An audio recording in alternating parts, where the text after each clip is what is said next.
రెండవ సమూయేలు గ్రంథము 17వ అధ్యాయము. దావీదు అలసట నొంది బలహీనముగా ఉన్నాడు కనుక నేను అతని మీద పడి అతని బెదిరించిన ఎడల అతని యొద్దనున్న జనులందరూ పారిపోవుదురు. రాజును మాత్రము హతము చేసి జనులందరినీ నీ తట్టు త్రిప్పెదను. నీవు వెతుకు మనిషిని నేను పట్టుకొనగా జనులందరూ వచ్చి నీతో సమాధానపడుదురు కనుక నీ చిత్తమైతే నేను 12,000 మందిని ఏర్పరచుకుని పోయి ఈ రాత్రి దావీదును తరిమి పట్టుకొందునని అహితోఫేలు అబ్షాలోముతో చెప్పగా, ఈ బోధ అబ్షాలోమునకును ఇజ్రాయేలు వారి పెద్దలందరికీ యుక్తముగా కనపడెను. అంతటా అర్కీయుడైన హూషై ఏమి చెప్పునో మనము వినునట్లు అతని పిలువనంపుడని అబ్షాలోము ఆజ్ఞ ఇయ్యగా హూషై అబ్షాలోమునొద్దకు వచ్చెను. అబ్షాలోము అహితోఫేలు చెప్పిన ఆలోచన అతనికి తెలియజేసి, అతని మాట చొప్పున మనము చేయుదుమా చేయకుందుమా, నీ ఆలోచన ఏమైనది చెప్పుమని అతని నడుగగా, హూషై అబ్షాలోముతో ఇట్లనెను, ఈసారి అహితోఫేలు చెప్పిన ఆలోచన మంచిది కాదు. నీ తండ్రియు అతని పక్షమున ఉన్నవారును మహాబలాఢ్యులనియు అడవిలో పిల్లలను పోగొట్టుకొనిన ఎలుగుబంట్ల వంటి వారై రేగిన మనస్సుతో ఉన్నారనియూ నీకు తెలియను. మరియు నీ తండ్రి యుద్ధమునందు ప్రవీణుడు, అతడు జనులతో కూడా బస చెయ్యడు.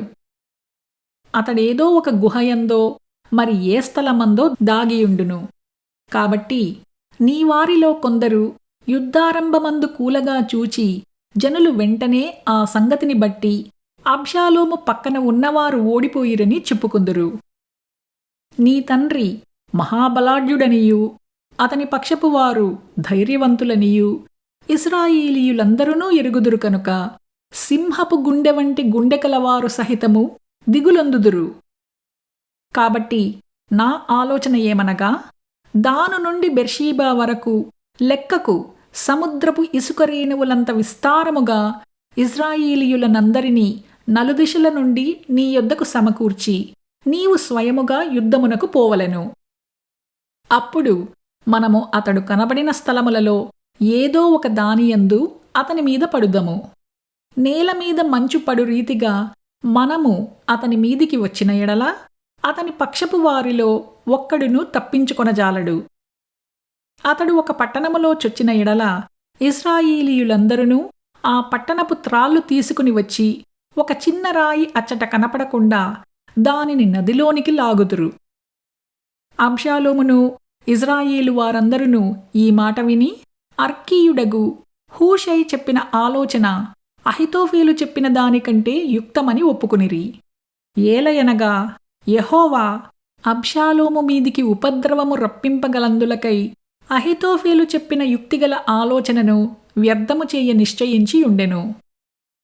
కాబట్టి హూషై అబ్షాలోమునకును ఇజ్రాయేలు వారి పెద్దలందరికీ అహితోఫేలు చెప్పిన ఆలోచనను, తాను చెప్పిన ఆలోచనను యాజకులగు సాదోకుతోనూ అబ్యాతారుతోనూ తెలియజెప్పి, మీరు త్వరపడి ఈ రాత్రి అరణ్యమందు ఏరుదాటు స్థలములలో ఉండవద్దనియూ రాజును అతని సమక్షమందున్న జనులందరూ నశింపకుండునట్లు శీఘ్రముగా వెళ్ళిపోవుడనియూ దావీదునకు వర్తమానము పంపుడని చెప్పెను.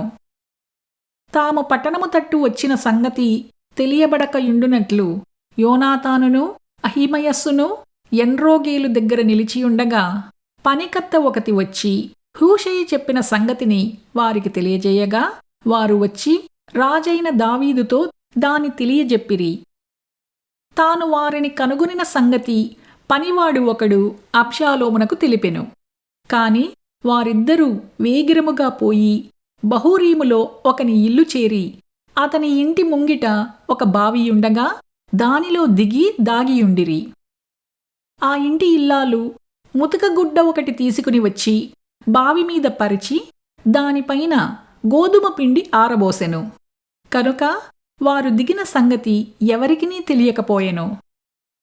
అబ్షాలోము సేవకులు ఆ ఇంటి ఆమె యొద్దకు వచ్చి అహిమయస్సును యోనాతానును ఎక్కడ ఉన్నారని అడుగగా ఆమె వారు ఏరుదాటిపోయిరని వారితో చెప్పెను.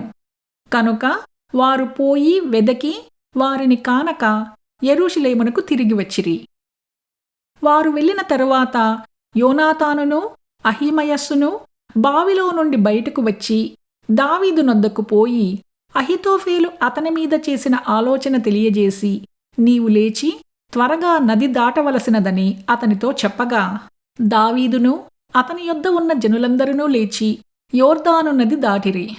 తెల్లవారునప్పటికీ నది దాటకయుండినవాడు ఒక్కడునూ లేకపోయెను. అహీతోఫెలు తాను చెప్పిన ఆలోచన జరుగకపోవుట చూచి గాడిదకు గంత కట్టి ఎక్కి తన ఊరనున్న తన ఇంటికి పోయి తన ఇల్లు చక్కబెట్టుకొని ఉరిపోసుకుని చనిపోయెను.